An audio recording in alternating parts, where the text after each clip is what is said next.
Movie की शुरुआत होती है और हम मीशा को देखते हैं जो कि 15 साल बाद अपने घर लौटी थी।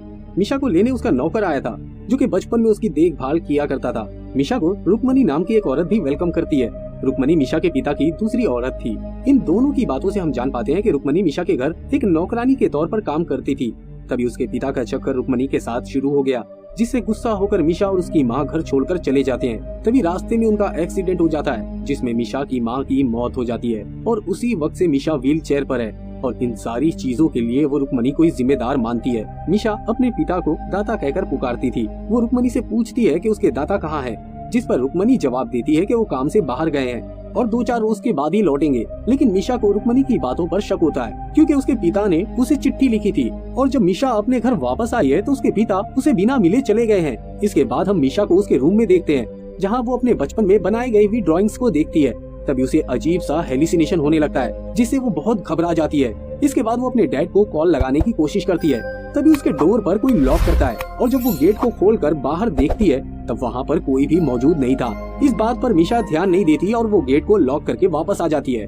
फिर हम देखते हैं कि उसे फिर से नॉक करने की आवाज आती है। इसके बाद वो आवाज को फॉलो करती है तो उसे सामने की तरफ एक मैजिशियन की परछाई दिखाई देती है। मीशा को लगता है कि ये उसके डैड है क्योंकि उसके बचपन में वो ऐसा ही मैजिशियन का ड्रेस पहनकर उसे मैजिक दिखाया करते थे। उसके बाद वो परछाई को देखकर वो दादा कहकर पुकारती है, लेकिन वो परछाई अचानक से गायब हो जाती है। फिर वो दूसरी तरफ वही परछाई दिखाई देती है और जब वो उस परछाई की तरफ जाती है और पर्दा हटाकर देखने की कोशिश करती है तो वो देखती है कि वहाँ पर एक पुतला खड़ा है और तभी उसे सामने से कुछ आवाज सुनाई देती है और वो जैसे ही पीछे देखने की तरफ मुड़ती है उस पुतले का गुब्बारा फूट जाता है जिसकी आवाज से मीशा घबरा जाती है और सीढ़ियों से नीचे गिर जाती है। जब उसे होश आता है तो वो अपने बेड पर होती है। वो सबको बताती है कि उसने अपने दादा को देखा है, लेकिन कोई भी उसकी बात पर विश्वास नहीं करता। वो कहते हैं कि अगर तुमने उसे देखा है तो वो कहाँ है। अगले सीन में हम देखते हैं कि मीशा अपने एक सर्वेंट से अपने पिता के बारे में पूछती है, जिस पर वो औरत मीशा को बोलती है कि राजा रतन का सब कुछ कपिल संभालते हैं, तो इस बारे में तुम्हें कपिल से ही पता चल सकता है। कपिल एक अनाथ बच्चा था जिसे राजा रतन ने पाल पोस कर बड़ा किया था। इसके बाद हम देखते हैं रुक्मणी निशा को शूटिंग वाली जगह पर लेकर जाती है ताकि उसका थोड़ा सा मन बहल सके, जहाँ पर वो उसे एसपी अर्जुन और राणा से मिलवाती है। राणा मीशा का दूर का कजन था। गेम स्टार्ट होता है। एक तरफ राणा और राजा रतन की तरफ से कपिल खेलने वाला था। कपिल बहुत आसानी से राणा को हरा देता है, जिससे राणा गुस्सा होकर बहुत चालाकी से कपिल की बंदूक में कंकड़ डाल देता है। जिसके बाद कपिल का ट्रिगर दबता है तो फायर बैक होता है, जिससे उसके हाथ में चोट लग जाती है। अगले सीन में हम देखते हैं कपिल अपने हाथों में पट्टी कर रहा होता है। तभी उसके पास मीशा आती है और वो उससे अपने पिता के बारे में पूछती है, जिस पर कपिल उससे कहता है कि अभी वो कुछ प्रॉपर्टी के सिलसिले में कोर्ट गया था, अभी हाल ही में वो लौटा है तो उसे राजा साहब के बारे में कुछ भी नहीं पता। अभी इसके बाद मीशा कपिल से पूछती है कि क्या दाता और रुक्मणी के बीच में सब कुछ ठीक है, जिस पर कपिल कहता है कि मैं राजा साहब के बहुत करीब होकर उनकी पर्सनल जिंदगी से बहुत दूर हूँ, तो मैं आपके इस सवाल पर आपका कोई भी जवाब नहीं दे सकता। एक रात फिर से मीशा को पियानो की आवाज सुनाई देती है। वो उस आवाज को फॉलो करते हुए उस कमरे में पहुँचती है जहाँ प्रोजेक्टर पर उसे अपने बचपन की कुछ वीडियो प्ले होती हुई नजर आती है, जहाँ उसके डैड उसकी तरफ हाथ बढ़ा रहे थे। मीशा बहुत ही इमोशनल हो जाती है और वो भी उनकी तरफ हाथ बढ़ा रही थी। तभी हम देखते हैं कि प्रोजेक्टर का पर्दा फटता है और सच में कोई हाथ बाहर निकलता है और मीशा के हाथ को पकड़ लेता है। मीशा बहुत घबरा जाती है और जोर से चिल्लाती है। अगले सीन में हम देखते हैं कि मीशा अपने घर वालों को उस इंसिडेंट के बारे में बता रही थी, जिसके बाद उसके घर वाले पूरे पैलेस में छान मारते हैं, लेकिन वहाँ पर कुछ भी नहीं होता और उस प्रोजेक्टर का पर्दा भी सही सलामत होता है, जिस वजह से कोई भी उसकी बात का भरोसा नहीं कर रहा था। अब इससे निशा बहुत परेशान हो गई थी, जिस वजह से रुक्मणी उसे मंदिर के अंदर लेकर जाती है, जहाँ उसे काले कपड़े में एक अंधी औरत नजर आती है। वो मीशा से कहती है कि तुम्हारे पिता मर चुके हैं और उनकी आत्मा तुमसे कुछ कहना चाहती है। इससे पहले मीशा कुछ कह पाती तभी वहाँ रुक्मणी आ जाती है, उस औरत को वहाँ से भगा देती है। अब घर आके मीशा मंदिर वाला इंसिडेंट कपिल को बताती है और उस अंधी औरत को घर बुलाने को कहती है। अब वो औरत मीशा के पिता की आत्मा को बुलाने की कोशिश करती है, पर इससे पहले कि वो अपने रिचुअल को पूरा करती, वहाँ पर रुक्मणी आ जाती है और वो उसे भगा देती है। वो औरत जाते जाते मीशा को कहती है कि 12 बजे तुम्हारे पिता की आत्मा तुम्हें जवाब देगी, तुम तैयार रहना। अब 12 बजता है। मीशा को गाड़ी के हॉर्न की आवाज सुनाई देती है। मीशा को लगता है कि उसके पिता की आत्मा उसे कुछ इशारा कर रही है। अब वो उस आवाज को फॉलो करते हुए उस गाड़ी तक पहुंच जाती है, जहां हम देखते हैं कि गाड़ी के भी हॉर्न बजने लगते हैं। तभी एक गाड़ी की लाइट जलती हुई दिखाई देती है। मीशा जब उस गाड़ी के पास जाती है तो उस गाड़ी के अंदर उसे अपने पिता की बॉडी नजर आती है। मीशा बहुत घबरा जाती है और चिल्लाकर सबको मदद के लिए बुलाती है, लेकिन कोई भी उसकी आवाज नहीं सुनता। जिसके बाद हम देखते हैं कि मीशा अपने घर वालों को बुला कर लाती है और जब वो लोग गाड़ी को चेक करते हैं तो उसके अंदर कुछ भी नहीं होता।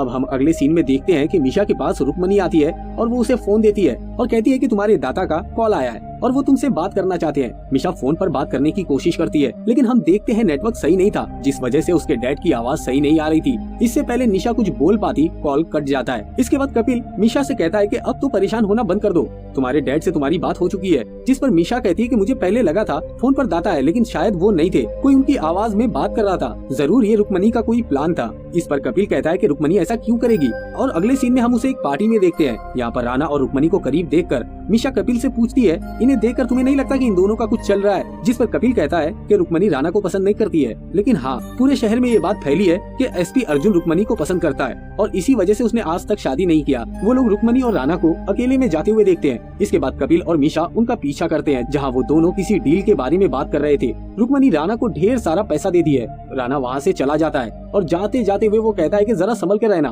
वरना सारे राज सबको बता दूंगा। इसके बाद कपिल और मिशा राणा की गाड़ी का पीछा करते हैं। राणा कुछ लोगों को पैसे देता है और वो लोग उसको खूब मारते हैं। इसके बाद वो दोनों राणा के पास जाते हैं, जहाँ वो दोनों बताते हैं कि हमें तुम्हारी डील के बारे में पता चल गया है। जिस पर राणा कहता है कि तुम्हें कुछ नहीं मालूम, वो डील मैंने राजा रतन से की थी और मैं उनके महल को होटल बनाना चाहता था। इसके लिए मैंने 50 करोड़ के लोन भी लिए हैं, लेकिन राजा रतन अचानक से गायब हो गए हैं। मिशा को लगता है कि वो दोनों को बेवकूफ बना रहा है। उसके बाद राणा उसे बताता है कि ये सब कुछ सच है। वो रुक्मणी का भी एक राज खोलता है। वो कहता है कि वो प्रेग्नेंट है और वो बच्चा राजा रतन का नहीं है। फिर हम रुक्मणी को देखते हैं जो पुल में नहा रही होती है और उसे अजीब अजीब सा हेलिसिनेशन होने लगता है कि उसने खुद को ही मार लिया है। इधर हम देखते हैं कि राणा को किसी ने मार दिया है, शायद ये रुक्मणी ने कराया है, लेकिन ये शख्स कौन था हमें इसका चेहरा नहीं दिखाया गया। अगले सीन में हम मिशा को देखते हैं जो राजा रतन के कुत्ते को देख रही थी। वो कुत्ता उनका बहुत वफादार था।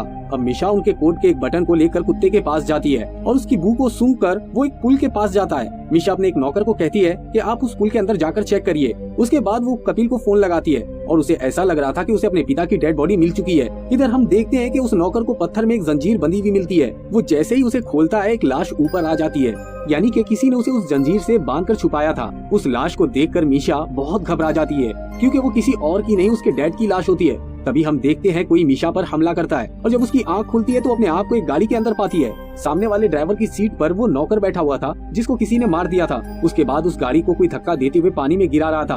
पीछे देखती है तो ये कोई और नहीं कपिल था, यानी कि ये सारा खेल कपिल का था। कपिल गाड़ी को धक्का देकर पानी में गिरा देता है, जिसके बाद हमें एक फ्लैशबैक सीन दिखाया जाता है जहाँ हम देखते हैं कि ये सारा का सारा प्लान कपिल का था। उसी ने मिशा को चिट्ठी लिखा था और प्रोजेक्टर और पियानो सब उसी के प्लान का हिस्सा था और उस तांत्रिक को भी कपिल ने खरीद लिया था और ये सब कुछ मिशा की प्रॉपर्टी के लिए था। तभी हमें एक और फ्लैशबैक सीन दिखाया जाता है जहाँ हम देखते हैं रुक्मणी और कपिल के बीच में भी अफेयर चल रहा था और एक दिन जब वो मेकआउट कर रहे थे तभी राजा रतन उन दोनों को देख लेते हैं और ये सब चीज से बचने के लिए कपिल राजा रतन को मार देता है। अब सीन प्रेजेंट में आता है जहाँ हम देखते हैं रुक्मणी बहुत घबराई होती है, जहाँ उसे लगता है कि राजा रतन की आत्मा आसपास है। तभी उसे कपिल का कॉल आता है जहाँ वो बताता है कि पुलिस को वो गाड़ी मिल गई है, लेकिन अभी तक उन्हें सिर्फ एक ही लाश मिली है और जल्दी ही उन्हें दूसरी लाश भी मिल जाएगी। अब रुक्मणी बहुत ज्यादा डर जाती है कि कहीं वो लोग पकड़े ना जाएं। तभी वो देखती है कि मिशा व्हील चेयर पर उसके घर में आ रही थी और जब वो बाहर जाती है तो उसे वो डॉक्टर नजर आता है। वो डॉक्टर को बताती है कि मिशा की मौत हो चुकी है, लेकिन डॉक्टर उसे कहता है कि एक ही आदमी 2 बार कैसे मर सकता है। डॉक्टर उसे कहता है कि मैं आज ही मुंबई में वापस लौटा हूँ। तभी मुझे पता चला है कि 2 दिन पहले ही मिशा ने खुदकुशी कर ली है, यानी कि इतने दिन से जो लड़की साथ में थी वो कौन थी। वहीं रुक्मणी को महल के अंदर व्हील चेयर पर मिशा दिखती है। वो बहुत ज्यादा घबरा जाती है कि अगर मिशा की मौत हो चुकी है तो व्हील चेयर पर ये कौन है और वो उसके पास जाती है। फिर हम देखते हैं कि वो लड़की व्हील चेयर पर से खड़ी हो जाती है और कहती है कि मैं मिशा नहीं फातिमा हूँ। फातिमा मिशा की बचपन की दोस्त थी जिसे राजा रतन ने पाल पोस कर बड़ा किया था। फातिमा कहती है कि अभी कुछ साल पहले ही मैं मिशा से मिली थी। उसने अपनी सारी कहानी बताई। मैंने उसके दुख को कम करने में मदद किया और उसे समझाया कि वो अपने पापा से मिले और बहुत समझाने के बाद मान गई। उसने राजा रतन को कॉल भी किया और वो दोनों एक दूसरे से मिलने के लिए राजी हो गए। लेकिन जिस दिन वो लोग मिलने वाले थे मिशा बहुत देर तक उनका इंतजार कर रही थी, लेकिन वो नहीं आए। उसने बहुत सारे कॉल भी किए लेकिन उनका कोई जवाब नहीं आया। मिशा को लगता था कि उसके डैड उससे प्यार नहीं करते और गुस्से में आकर वो पानी में जान दे देती है। ये सब सुनने के बाद रुक्मणी को अपनी गलती का बहुत पछतावा होता है। तभी हम देखते हैं कि कोई उस डॉक्टर को शूट कर देता है और ये कोई और नहीं बल्कि कपिल होता है। अब मिशा वहाँ से भागने की कोशिश करती है लेकिन कपिल उस पर हमला कर देता है। अब यहाँ पर रुक्मणी कपिल को बहुत समझाने की कोशिश करती है कि प्लीज उसे कुछ मत करो, लेकिन कपिल उसकी कोई भी बात नहीं सुनता और उनकी हाथापाई में एक गोली रुक्मणी को लग जाती है और पानी में गिरकर उसकी मौत हो जाती है। इधर मिशा वहाँ से भाग जाती है। कपिल उसका पीछा करता है। मिशा को वहाँ पर एक बंदूक मिलती है और वो उसे गन पॉइंट पर ले लेती है। कपिल उसकी ओर बढ़ता है। मिशा कहती है कि मेरे करीब मत आना वरना मैं तुम्हें गोली मार दूंगी, लेकिन कपिल उससे कहता है कि मैं आज तुमको एक कहानी सुनाता हूँ। 20 साल का एक लड़का राजा का एक कीमती सूट पहनने की जुर्रत करता है तो जानती हो राजा ने क्या किया? उसने उसके कपड़े उतरवा दिए और उसे नंगा करके बेइज्जत किया और उसे कहता है कि तुम्हारी औकात सूट के धागे के बराबर भी नहीं है। तो मैं समझ गया वो उसकी नेकी नहीं, वो उसकी भीख थी। और बातों बातों में वो मीशा से बंदूक छीन लेता है और ट्रिगर दबा देता है। तब हम देखते हैं फायरवर्क होने के कारण गोली कपिल के गले में ही लग जाती है और वहीं पर उसकी मौत हो जाती है। यानी कि जिस तरह राणा ने कपिल की बंदूक में कंकड़ डाल दिया था, वही तरीका फातिमा ने किया था और इस तरह कपिल की मौत हो जाती है और फातिमा बचकर बाहर निकल जाती है। अगले सीन में हम देखते हैं फातिमा बहुत सारे अनाथ बच्चों को उस महल में लेकर आती है। आज से वो महल उन बच्चों का रहेगा और इसी के साथ ये मूवी यहीं पर खत्म हो जाती है। अगर आपको हमारा ये वीडियो पसंद आए तो वीडियो को लाइक, चैनल को सब्सक्राइब और हाँ, बेल आइकॉन के बटन को दबाना ना भूलें।